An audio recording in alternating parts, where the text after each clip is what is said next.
Okay, तो आज का जो टॉपिक हम डिस्कस करेंगे दैट इज रेस्पिरेशन। देखो, रेस्पिरेशंस की बात करें तो रेस्पिरेशंस का मीनिंग होता है oxidation of respiratory substrate. Respiratory जो सबस्ट्रेट है उसका जो ऑक्सीडेशन होता है उस प्रोसेस को हम क्या बोलते हैं? रेस्पिरेशन बोलते हैं। ठीक है। अब जो रेस्पिरेटरी जो सबस्ट्रेट है ये क्या होते हैं? आपके ऑर्गेनिक कंपाउंड्स होते हैं। तो फूड का जो ऑक्सीडेशन होता है या रेस्पिरेटरी सबस्ट्रेट का जो ऑक्सीडेशन होता है उस प्रोसेस को हम रेस्पिरेशन बोलते हैं। अब ये जो ऑक्सीडेशन का जो प्रोसेस है, it may be complete oxidation हो सकता है ऑर्गेनिक कंपाउंड का, इट मे बी क्या हो सकता है, पार्शियल ऑक्सीडेशन का हो सकता है, अकर्स हो सकता है। अब ये डिपेंड करता है कि किस टाइप का रेस्पिरेशन है। अब ये जो रेस्पिरेशन है ये आपके दो टाइप का होता है on the basis of presence और अब्सेंस ऑफ ऑक्सीजन। अगर ऑक्सीजन डिपेंडेंट जो रेस्पिरेशन होता है उसके अंदर जो फूड का जो ऑक्सीडेशन होता है वो कैसा होता है? कंप्लीट फूड का क्या होता है? रेस्पिरेशन अगर होता है। रेस्पिरेटरी जो सेपरेट है वो कंप्लीटली क्या होते हैं? ऑक्सीडाइज होते हैं। जैसे अगर हम ऑक्सीजन डिपेंडेंट रेस्पिरेशन की बात करें तो ऑक्सीजन की प्रेजेंस में होता है। उस प्रोसेस को कंप्लीट होने के लिए किसकी रिक्वायरमेंट होती है?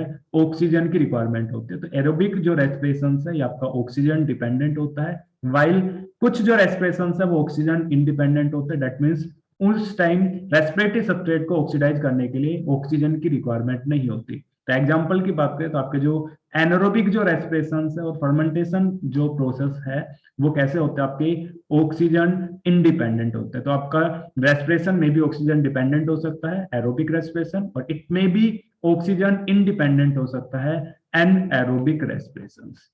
अब हम बात करें आपके रेस्पिरेटरी सबस्ट्रेट्स की बात करें तो रेस्पिरेटरी सबस्ट्रेट्स में भी कार्बोहाइड्रेट हो सकता है, मे बी लिपिड हो सकता है, मे बी प्रोटीन हो सकता है, और इट में भी कोई ऑर्गेनिक एसिड हो सकता है। बट मोस्टली हम स्टडी करते हैं जो रेस्पिरेशन के अंदर रेस्पिरेटरी सबस्ट्रेट हम क्या लेते हैं? कार्बोहाइड्रेट लेते हैं। और इस कार्बोहाइड्रेट में भी मेनली हम जो ग्लूकोज है उसको क्या करते हैं? एज ए एग्जाम्पल क्या करते हैं? हम स्टडी करते हैं। मोस्ट जो स्टडी है रेस्पिरेशन वो आपका रेस्पिरेटरी सबस्ट्रेट ग्लूकोज पे क्या है आपका मोस्ट स्टडीड है सेल्स के अंदर।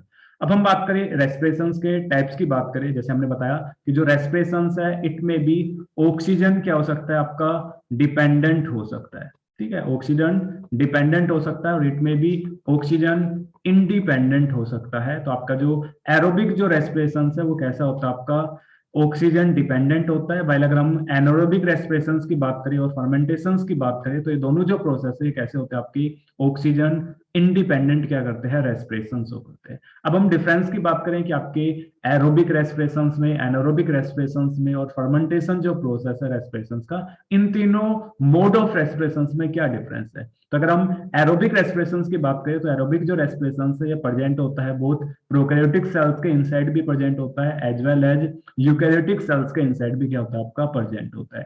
बट अगर हम एनारोबिक रेस्पिरेशन की बात करें तो एनारोबिक जो रेस्पिरेशन है ओनली किसके अंदर प्रेजेंट होता है?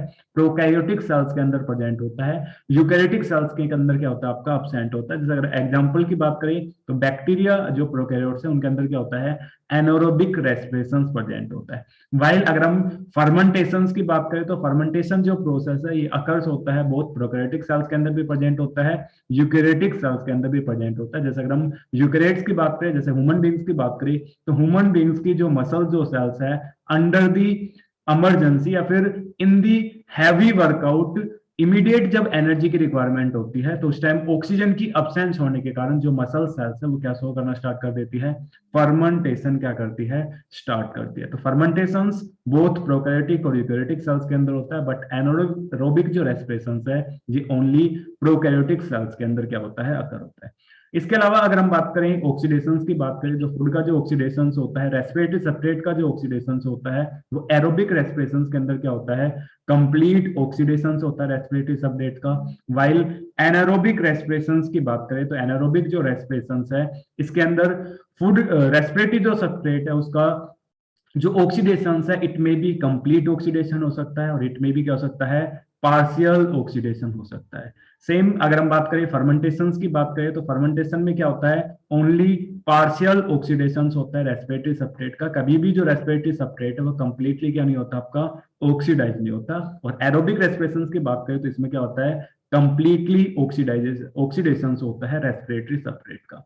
नेक्स्ट अगर हम बात करें एटीपी सिंथेसिस की बात करें, तो एरोबिक जो रेस्पिरेशन है, एक में जो एटीपी जो सिंथेसिस है, दो प्रोसेस से होता है। एक होता है आपका सबस्ट्रेट लेवल फॉस्फोराइलेशन, आपकी जो सबस्ट्रेट लेवल पे क्या होता है, आपकी एटीपी की सिंथेसिस होती है। और सेकंड आपकी जो ऑक्सीडेटिव जो फॉस्फोराइलेशन है, उससे क्या होता है, आपकी एटीपी की सिंथेसिस होती है। आपके इलेक्ट्रॉन के ट्रांसपोर्ट होने के कारण ईटीसी चैन से क्या होता है, आपका इलेक्ट्रॉन ट्रांसपोर्ट चैन से क्या होता है, एटीपी की फॉर्मेशन होती है। आपके जो एटीपी जो सिंथेटेज है वो क्या करते हैं, एटीपी को फॉर्म करते हैं। तो एरोबिक रेस्पिरेशन में आपके सबस्ट्रेट लेवल फॉस्फोरिलेशन से भी क्या होता है, एटीपी सिंथेसिस होती है। और सेकंड ऑक्सीडेटिव फॉस्फोरिलेशन से क्या होती है, एटीपी की सिंथेसिस अकर होती है। वाइल अगर हम एनारोबिक रेस्पिरेशन की बात करें, तो एनारोबिक रेस्पिरेशन में भी क्या होता है, आपका both substrate level phosphorylation as well as oxidative phosphorylation से क्या होता है, एटीपी की सिंथेसिस अकर होती है। इसके अलावा अगर हम फर्मेंटेशंस की बात करें, तो फर्मेंटेशंस में ओनली क्या होता है, आपका सबस्ट्रेट लेवल फॉस्फोरिलेशन होता है, इसमें ऑक्सीडेटिव फॉस्फोरिलेशन अकर नहीं होता। जैसे अगर हम प्रोकैरियोट्स की बात करें, तो प्रोकैरियोट्स की अगर बात करें, जैसे बैक्टीरिया की बात करें, तो बैक्टीरिया के अंदर जो एटीपी सिंथेटेज जो एंजाइम्स है वो कहां पे प्रेजेंट होते हैं, बैक्टीरिया की जो प्लाज्मा मेम्ब्रेन है इनके अंदर क्या होती है, स्पेशल इनफोल्डिंग प्रेजेंट होते हैं, जिनको हम क्या बोलते हैं, मीजोसोम्स के नाम से जानते हैं। तो अगर हम बैक्टीरिया की बात करें, तो बैक्टीरिया के अंदर जो आपके एटीपी फॉर्म्ड होते हैं ऑक्सीडेटिव फॉस्फोरिलेशन से प्लाज्मा मेम्ब्रेन की मीजोसोम के अंदर। अगर हम एरोबिक रेस्पिरेशन की बात करें, तो एरोबिक रेस्पिरेशन के अंदर ऑक्सीडेटिव जो फॉस्फोरिलेशन है वो अकर होता है इनर माइटोकॉन्ड्रियल मेम्ब्रेन। इनर जो माइटोकॉन्ड्रियल मेम्ब्रेन है उसमें क्या होता है, आपका ऑक्सीडेटिव फॉस्फोरिलेशन अकर होता है। बट फर्मेंटेशन जो प्रोसेस है इसमें ओनली सबस्ट्रेट लेवल फॉस्फोरिलेशन से क्या होता है, एटीपी की सिंथेसिस अकर होती है।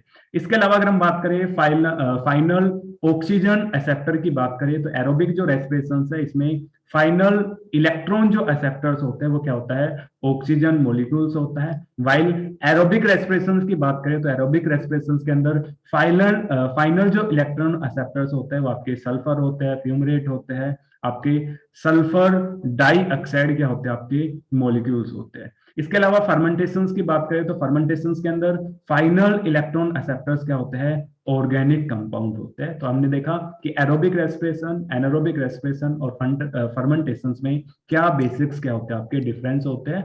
हम डिटेल के अंदर डिस्कस करेंगे आपके एरोबिक रेस्पिरेशन को। एरोबिक रेस्पिरेशन जैसा कि हमने देखा कि बोथ आपके प्रोकैरियोटिक एंड यूकैरियोटिक सेल्स क्या शो करती है, एरोबिक रेस्पिरेशन शो करती है। और एरोबिक जो रेस्पिरेशन है ये आपका ऑक्सीजन डिपेंडेंट होता है, दैट मींस ऑक्सीजन की प्रेजेंस में ही क्या होता है, आपका अकर होता है। एरोबिक जो रेस्पिरेशन है इसके अंदर जो फूड का जो ऑक्सीडेशन है वो कैसा होता है, आपका कंप्लीट ऑक्सीडेशन अकर होता है। ओके तो हम बात कर रहे थे एरोबिक रेस्पिरेशंस की बात कर रहे थे। तो एरोबिक जो रेस्पिरेशंस है ये both eukaryotic as well as prokaryotic cells के अंदर प्रेजेंट होता है। ऑक्सीजन डिपेंडेंट प्रोसेस होता है कि ऑक्सीजन की प्रेजेंस में ही क्या होता है, आपका कंप्लीट होता है। इन एरोबिक रेस्पिरेशंस जो फूड का ऑक्सीडेशन होता है, रेस्पिरेटरी जो सबस्ट्रेट का जो ऑक्सीडेशन होता है वो कैसा होता है, कंप्लीट ऑक्सीडेशन अकर होता है। जैसे अगर हम बात करें, अगर रेस्पिरेटरी सबस्ट्रेट क्या हो, आपका ग्लूकोज हो, जैसे आपका जो ग्लूकोज मॉलिक्यूल्स है, अगर 1 मोल ग्लूकोज की बात करें तो 1 मोल जो ग्लूकोज है वो आपके 180 ग्राम के अंदर क्या होता है, 1 मोल क्या होता है, आपका ग्लूकोज होता है। अब जो ग्लूकोज है हमने बताया कि आपका ग्लूकोज का जो ऑक्सीडेशन है वो आपका इन दी प्रेजेंस क्या होता है, आपका ऑक्सीजन होता है। तो 1 मोल जो ग्लूकोज है उसको ऑक्सीडाइज करने के लिए क्या होता है, 6 ऑक्सीजन के मोलिक्यूल्स क्या होते हैं, आपके रिक्वायर्ड होते हैं। ये 6 मोलिक्यूल्स ऑफ ऑक्सीजन आपके जो ग्लूकोज है इसको क्या करते हैं, आपके ऑक्सीडाइज करते हैं। आपके 6 मोलिक्यूल CO2, 6 H2O के मोलिक्यूल्स, और प्लस क्या रिलीज होती है, आपकी एनर्जी रिलीज होती है। अगर हम अमाउंट की बात करें तो 686 किलो कैलोरी एनर्जी क्या होती है, रिलीज होती है। हम बात करें कि 686 कैलोरी एनर्जी रिलीज होती है, तो इसको हम कैलकुलेट करते हैं with the help of bomb calorimeter. तो बॉम्ब कैलोरीमीटर से हम मेजर करते हैं कि 1 मोल जो ग्लूकोज है उसमें how many energy is release. तो आपका 1 मोल जो ऑक्सीजन है या फिर 180 ग्राम जो ग्लूकोज है उससे क्या होती है, अप्रोक्सीमेटली 686 किलो कैलोरी क्या होती है, आपकी रिलीज होती है। बट अगर हम बात करें सेल्स के अंदर जो एनर्जी करेंसी होती है वो क्या होती है, आपकी एटीपी होती है, एडिनोसाइन ट्राइफॉस्फेट होती है। तो अगर हम नंबर ऑफ एटीपीज की बात करें तो प्रोकैरियोटिक जो सेल्स है उसके अंदर 32 एटीपी क्या होते हैं, आपके प्रोड्यूस होते हैं जब 1 मोल ग्लूकोज का क्या होता है, ऑक्सीडेशन होता है। अगर हम यूकैरियोटिक सेल्स की बात करें तो यूकैरियोटिक सेल्स के अंदर 32 से 30 क्या होते हैं, आपके एटीपी फॉर्म्ड होते हैं by the 1 mole of oxidation of glucose. अब हम बात करें आपके एरोबिक रेस्पिरेशंस की बात करें तो एरोबिक जो रेस्पिरेशंस है ये भी क्या है, फर्दर मेन 3 पार्ट के अंदर क्या है, 3 जो पार्ट है उसके अंदर डिवाइडेड है, जिसमें फर्स्ट जो स्टेज है उसको हम क्या बोलते हैं, ग्लाइकोलाइसिस बोलते हैं। सेकंड जो स्टेप है एरोबिक रेस्पिरेशंस का, दैट इज क्रैब साइकिल, जिसको हम ट्राई कार्बोक्सिलिक एसिड साइकिल या इसी को हम सिट्रिक एसिड साइकिल के नाम से जानते हैं। और कुछ बुक्स में ग्लाइकोलाइसिस और क्रैब साइकिल के अंदर एक अनदर पाथ होता है, बट हम इसको इंक्लूड नहीं करेंगे सेपरेट, उसको हम क्रैब साइकिल्स के अंदर ही पढ़ेंगे, जिसको हम लिंक्ड रिएक्शंस के नाम से जानते हैं, जिसमें आपका जो पायरुवेट है वो आपकी एसिटाइल को एंजाइम के अंदर क्या होता है, आपका कन्वर्ट होता है। लास्ट स्टेप की बात करें, लास्ट स्टेज की बात करें तो लास्ट स्टेज होते हैं इसके अंदर ऑक्सीडेटिव फोस्फोराइलेशन। तो 3 स्टेप के अंदर, 3 स्टेजेस के अंदर एरोबिक रेस्पिरेशन कंप्लीट होता है। अब हम साइट की बात करें तो आपकी प्रोकैरियोटिक सेल्स के अंदर जो ग्लाइकोलाइसिस है एंड क्रैब जो साइकिल्स है, दोनों जो स्टेजेस है या प्रेजेंट होती है साइटोसोल्स के अंदर। बट अगर हम ऑक्सीडेटिव फोस्फोराइलेशन की बात करें तो आपका प्रेजेंट होता है प्लाज्मा मेम्ब्रेन के अंदर। बट अगर हम यूकैरियोटिक सेल्स की बात करें तो यूकैरियोटिक सेल्स के अंदर जो ग्लाइकोलाइसिस है वो कहां पे अकर होता है, साइटोसोल्स के अंदर अकर होता है। और अगर हम क्रैब साइकिल्स की बात करें तो आपकी माइटोकॉन्ड्रियल मैट्रिक्स के अंदर प्रेजेंट होती है। और अगर हम लिंक्ड रिएक्शंस की बात करें तो ये भी कहां पे प्रेजेंट होती है, आपकी माइटोकॉन्ड्रियल मैट्रिक्स के इनसाइड प्रेजेंट होती है। लास्ट स्टेप की बात करें ऑक्सीडेटिव फोस्फोराइलेशंस की बात करें तो ऑक्सीडेटिव जो फोस्फोराइलेशंस है इन यूकैरियोटिक सेल्स ये प्रेजेंट होता है आपका इनर माइटोकॉन्ड्रियल मेम्ब्रेन्स के अंदर प्रेजेंट होता है। ठीक है, अब हम फर्स्ट स्टेप को हम डिस्कस करेंगे, दैट इज